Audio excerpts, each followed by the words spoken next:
Hai sobat, perkenalkan nama saya Cindy Lanika Hutagalung.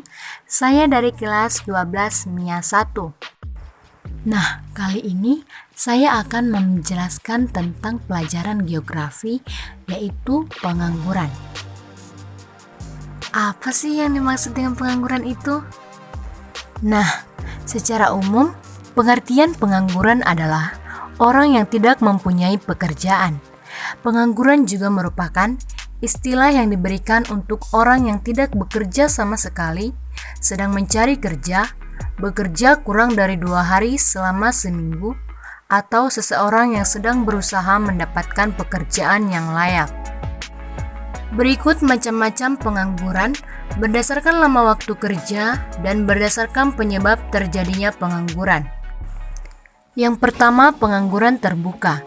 Jenis pengangguran ini merupakan keadaan di mana seseorang yang tidak bekerja masih berusaha mencari pekerjaan. Yang kedua, setengah menganggur. Dikatakan setengah menganggur karena tenaga kerja tersebut dilihat dari jam kerja, produktivitas, serta penghasilan yang diperoleh. Yang ketiga, pengangguran terselubung. Jenis pengangguran ini disebabkan oleh produktivitas tenaga kerja yang menurun. Yang keempat, pengangguran struktural.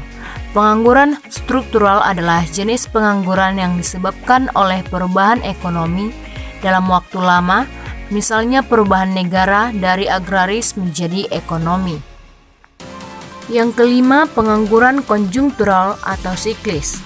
Pengangguran ini terjadi dikarenakan adanya perubahan ekonomi, seperti negara yang mengalami resesi ekonomi atau kemunduran, ataupun negara yang sedang mengalami masa depresi atau kehancuran. Yang keenam, pengangguran friksional. Pengangguran ini merupakan jenis pengangguran di mana seseorang belum bekerja karena masih kesulitan memperoleh pekerjaan yang sesuai. Yang ketujuh, pengangguran musiman. Jenis pengangguran ini berkaitan dengan ekonomi jangka pendek, seperti sektor perkebunan. Sebagai contoh, seorang petani kebun sedang menganggur lantaran menunggu musim panen tiba. Baiklah, selanjutnya saya akan menjelaskan mengenai penyebab terjadinya pengangguran. 1. Jumlah lapangan kerja lebih kecil dari jumlah pencari kerja. 2. Kompetensi pencari kerja tidak sesuai dengan kriteria kerja. 3. Terjadinya pemutusan hubungan kerja atau PHK. 4. Berbagai regulasi dan perilaku birokrasi yang kurang kondusif bagi pengembangan usaha. 5. Urbanisasi. 6. Stabilitas politik yang tidak stabil.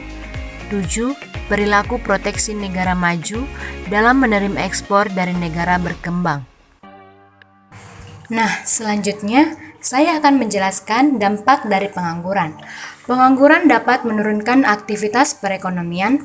Pengangguran dapat menurunkan pertumbuhan ekonomi dan pendapatan per kapita. Pengangguran dapat meningkatkan biaya sosial. Pengangguran dapat menurunkan tingkat keterampilan, dan pengangguran dapat menurunkan penerimaan negara. Lalu, bagaimana sih cara untuk mengatasi pengangguran itu? Nah, ada beberapa cara yang dapat dilakukan untuk mengatasi terjadinya pengangguran.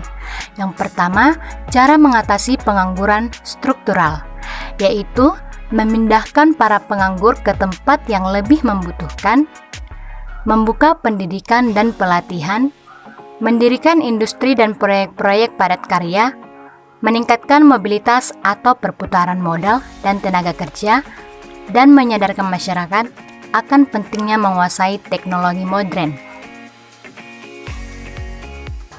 Yang kedua, cara mengatasi pengangguran konjungtural atau siklikal, yaitu meningkatkan daya beli masyarakat dengan membuka berbagai proyek-proyek pemerintah, mengarahkan masyarakat agar menggunakan pendapatannya untuk membeli barang dan jasa, dan menciptakan teknik-teknik pemasaran dan promosi yang menarik. Yang ketiga, cara mengatasi pengangguran friksional, yaitu dengan cara Menyediakan sarana informasi lowongan kerja yang cepat, mudah, dan murah kepada pencari kerja. Dan yang keempat, cara mengatasi pengangguran musiman, yaitu memberikan pelatihan yang lain, segera memberi informasi bila ada lowongan kerja di sektor lain. Demikian penjelasan saya mengenai pengangguran. Semoga bermanfaat bagi teman-teman semua. Jika ada tutur kata yang salah, saya mohon maaf. Saya pamit undur diri. Sekian dan terima kasih.